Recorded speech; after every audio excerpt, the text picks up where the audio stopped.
Jean-Marie Le Pen, merci de me recevoir chez vous, ici à Saint-Cloud. Vous êtes le Magnifique, bienvenu. merci, magnifique, magnifique endroit. Alors voilà, vous êtes à 86 ans aujourd'hui, Pas tout à fait, pas mais tout à fait, presque. presque.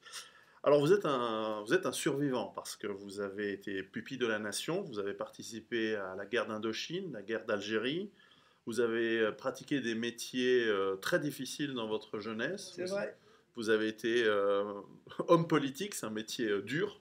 depuis 60. On apprend à prendre et à donner des coups. C'est vrai, et on en Euh, risque aussi. oui. Et vous avez même, je crois, subi un ou plusieurs attentats Ah il y oui, a, il y a de mon nombreuses années. immeuble a explosé. Donc on peut vraiment dire que vous savez ce que ça veut dire survivre. C'est vrai. Et comment voyez-vous le combat justement qu'a été votre vie Écoutez, j'ai toujours combattu toute ma vie, mais dans l'allégresse, hein, parce que nous sommes de ceux qui rions dans les tempêtes. On n'est pas toujours dans le chagrin et l'obsession du danger ou de la peur. La vie est un risque permanent, on l'assume joyeusement, si on peut dire. Mais il faut un peu de grâce de Dieu et un peu de chance aussi, parce que, évidemment, on est passé quelquefois à côté, et sans aucun mérite de notre part, ben, on a survécu sans le savoir même. Hein. On était menacé de mort. La balle qui vous passe à 5 centimètres, c'est pas de votre faute si elle ne vous frappe pas. C'est Vous vrai. n'avez pas vu venir, vous n'avez pas baissé la tête, c'est pas comme au football, ou encore, de temps en temps, vous voyez arriver le ballon. Alors nous partageons la passion, je vois, de l'histoire militaire, Oh, qui, on peut dire, est l'histoire de l'humanité. c'est vrai. Et vous avez lu, vous m'avez fait la gentillesse de parler de mon livre que vous avez lu, de mon premier livre, Survivre à l'effondrement économique, qui donne une vision, moi je la trouve réaliste, mais certains diraient pessimiste, du monde dans lequel on va. Euh, comment voyez-vous l'avenir de la France? Écoutez, le grand problème de la France, c'est l'immigration massive. À peu près tous les problèmes français, et Dieu sait si la situation n'est pas bonne, et même si on peut dire que les indicateurs de toutes les activités françaises vont dans le mur, tout cela est réparable et modifiable. Il n'y a qu'une seule chose qui me paraît présenter une pesanteur, une lourdeur, une viscosité exceptionnelle, c'est l'immigration massive. Or, ce phénomène qui a été initié par certains, pour des raisons économiques, pour d'autres pour des raisons idéologiques, et toléré en tous les cas par tous les gouvernements qui se sont succédés de droite ou de gauche depuis 40 ans, est un phénomène qui nous menace de submersion. Et je comprends les Suisses qui, tout récemment, avec déjà 30% d'étrangers dans leur pays, ont voulu rétablir la politique de contrôle de leurs frontières. Ils en ont, eux, la possibilité, parce qu'ils ne sont pas dans l'Union européenne. Or, l'Union européenne nous a ficelés, nous a menottés et nous a mis hors d'état, si nous le souhaitons, quand nous le souhaiterons, de pouvoir résister à ce fléau mortel qui n'a rien à voir avec la personnalité des immigrés eux-mêmes, c'est de notre propre lâcheté, de notre propre faiblesse, de notre propre inintelligence que tous ces phénomènes procèdent. Et par conséquent, je crois que si on n'a pas compris que le grand phénomène du XXe siècle, ce n'est pas tant d'avoir marché sur la Lune, d'avoir découvert le téléphone portable et tant d'autres découvertes extraordinaires, c'est qu'on a sous-estimé le phénomène principal, c'est-à-dire le fait que la population mondiale est passée en moins, un peu plus d'un siècle de 1 à 7 milliards d'habitants, qui continue d'augmenter. Tandis que la courbe de progression, la courbe est bisectrice, on peut dire, elle monte à 45 degrés. C'est, alors que en Europe, ce que j'appelle l'Europe boréale, qui va de Brest à Vladivostok, eh bien, nous souffrons d'une sous-production de population, si j'ose dire. Hein. Et dans ces conditions, l'avenir est inscrit. Si rien n'est fait pour empêcher que les vases communicants ne permettent à 7 millions d'extérieurs à l'Europe d'entrer chez les 700 millions d'Européens, eh bien c'est terminé, ils seront submergés. Et nous sommes actuellement en voie de submersion, et en voie de submersion rapide. C'est vrai, nous sommes encore sur le radeau de la Méduse, mais nous avons déjà de l'eau jusqu'aux épaules. Et quelques-uns de plus, et nous serons tous noyés les uns et les autres. Voilà, sauf phénomène de dimension tellurique, pas des épidémies géantes comme pourrait déclencher le virus Ebola ou un conflit nucléaire ou je ne sais quelle extraordinaire conjonction géographique ou géologique, je ne sais pas, on ne peut pas savoir, mais à vue humaine, c'est le plus grand danger qui nous menace. Tous les autres phénomènes français peuvent être résolus. Celui-là qui nous coûte 100 milliards par an, qui est quand même responsable essentiellement de notre déficit, mais tous les autres phénomènes il est possible de les résoudre. Certes, il est vrai que notre civilisation connaît un véritable effondrement moral, on a perdu le sens des nécessaires, des survivales, si j'ose dire, disciplines, c'est-à-dire des règles dont si on s'en abstrait, on est menacé de tous les dangers du monde.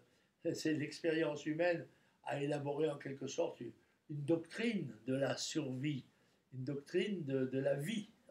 Et si nous ne la respectons pas, et nous sommes en voie de ne pas la respecter, nous nous affranchissons des disciplines ancestrales en pensant qu'il s'agit de pensée désuète, que tout ça est dépassé, etc. Tout ça est de la folie. L'homme tel qu'en lui-même reste en face de ses problèmes, qu'il soit, je ne dirais pas anthropoïde ou presque, mais où qu'il soit à l'université d'Harvard, ces phénomènes et ces risques sont les mêmes. Tout à fait, et justement, cet effondrement moral, on me fait souvent la remarque en disant, votre livre parle d'effondrement économique, mais au fond, tout s'est déjà effondré, il ne reste plus que l'économie, c'est la seule chose qui attend encore la pichenette de fin pour qu'elle s'effondre. Oui, ce n'est pas tout à fait vrai parce qu'il y a des îlots de résistance. Par exemple, on sait que la famille est un des moules formateurs de l'homme et de transmission des valeurs de l'enfant à l'adolescent et à l'adulte. Bon.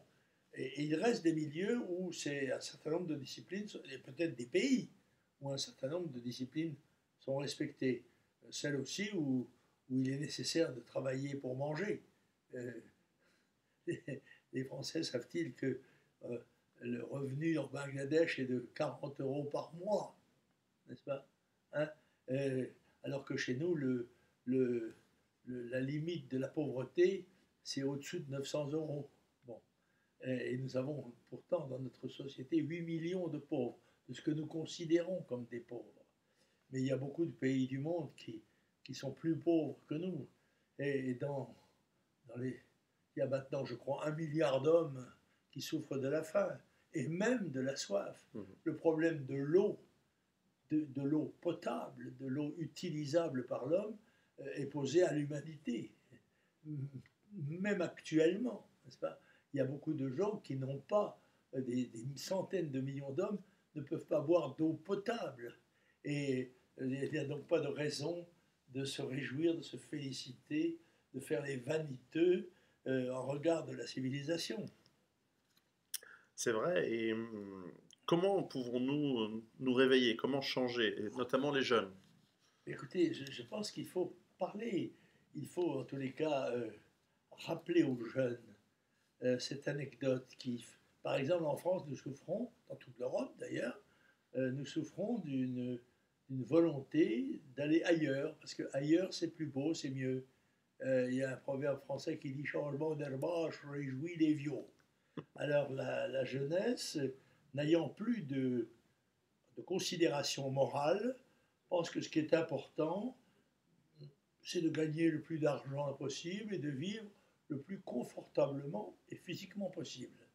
Or, la vie des hommes ne se limite pas à cela. C'est une manière très puérile de concevoir et dans le fond très sotte de concevoir la vie.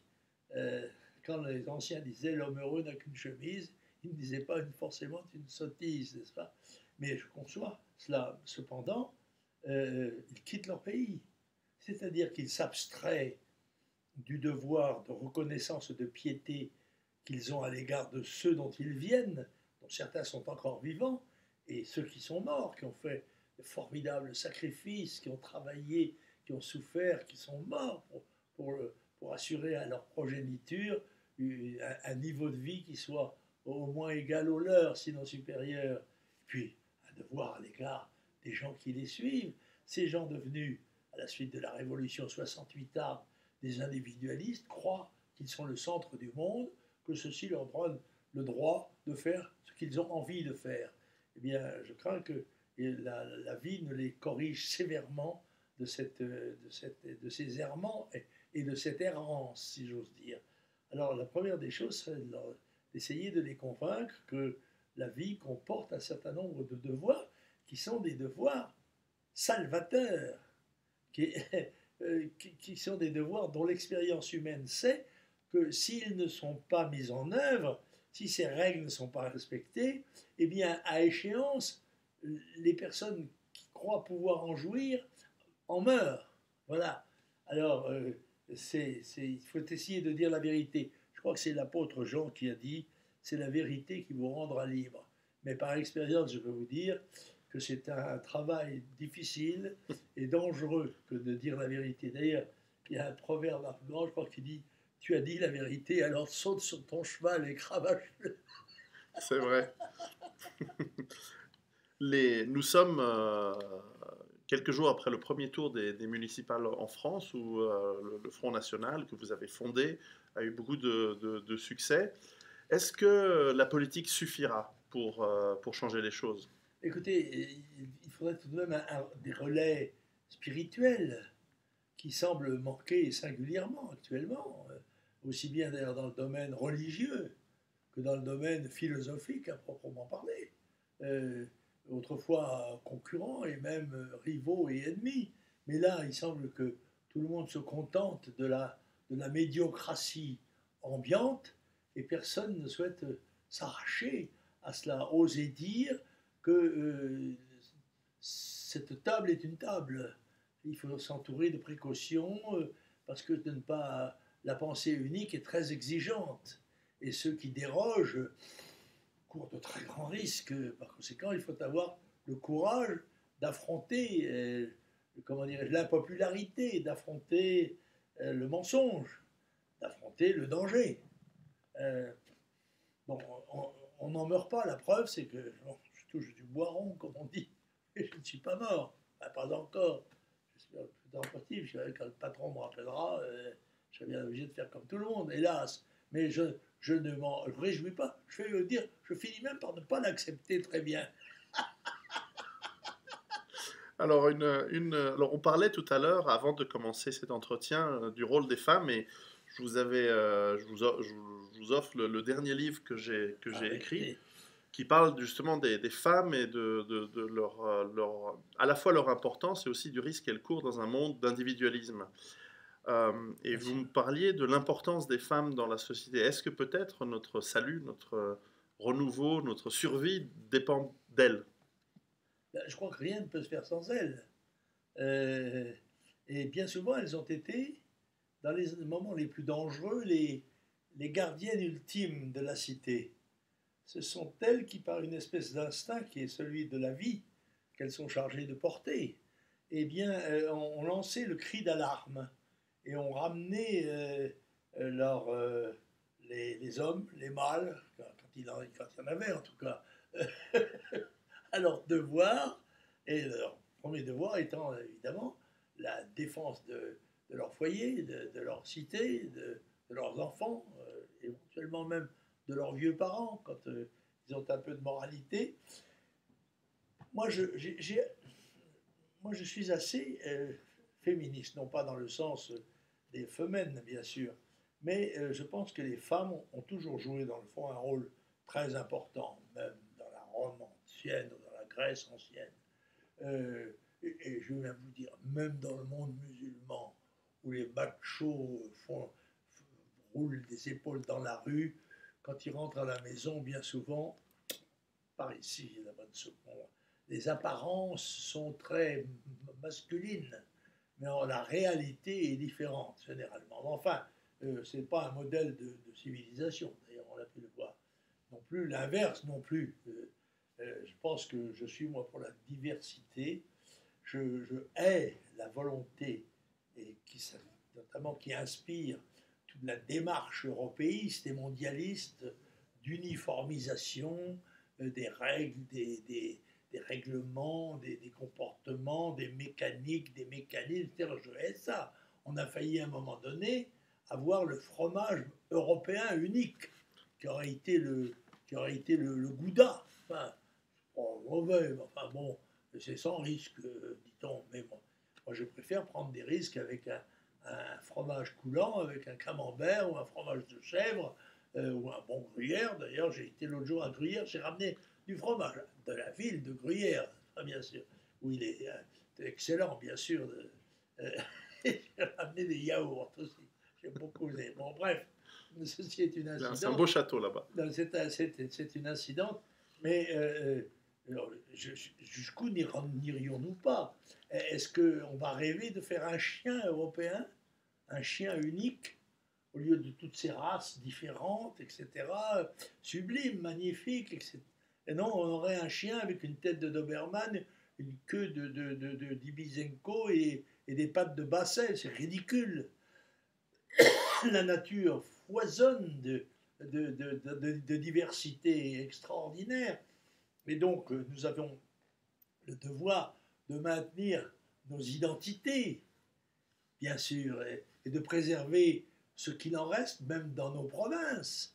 Il faudrait être respectueux, sans tomber dans l'excès, bien sûr, imbécile, mais il faut respecter autant que faire se peut la diversité dans le domaine culturel, dans le domaine musical, dans le domaine esthétique, etc. Voilà.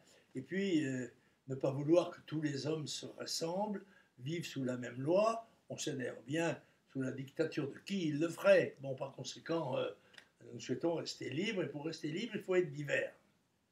Alors, étant en Suisse, dans mon pays, la liberté, elle est très fortement attachée aux citoyens responsables, libres, citoyens miliciens d'ailleurs.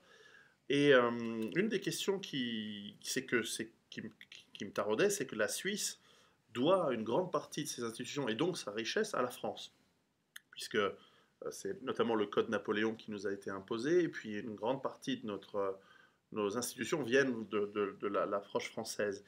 Comment est-ce que, à votre avis, nos deux pays, puisque vous êtes un patriote français, moi j'aime me considérer un patriote suisse, comment peuvent-ils apprendre l'un de l'autre et s'aider finalement dans les temps difficiles qui sont devant nous? Écoutez, je pense qu'il n'est jamais interdit de regarder autour de soi. Si on n'a pas le sentiment de porter, comme certains, la vérité révélée et de l'imposer au monde entier, eh bien, je crois qu'il faut regarder ce qui marche chez les uns et chez les autres. Et quand il y a des expériences que certains ont fait, qui coûtent cher quelquefois, il y a souvent aussi des échecs. On n'est pas obligé à ce moment-là de faire comme eux. Et quand il y a des réussites, quand il y a des succès, eh bien, on peut s'en inspirer.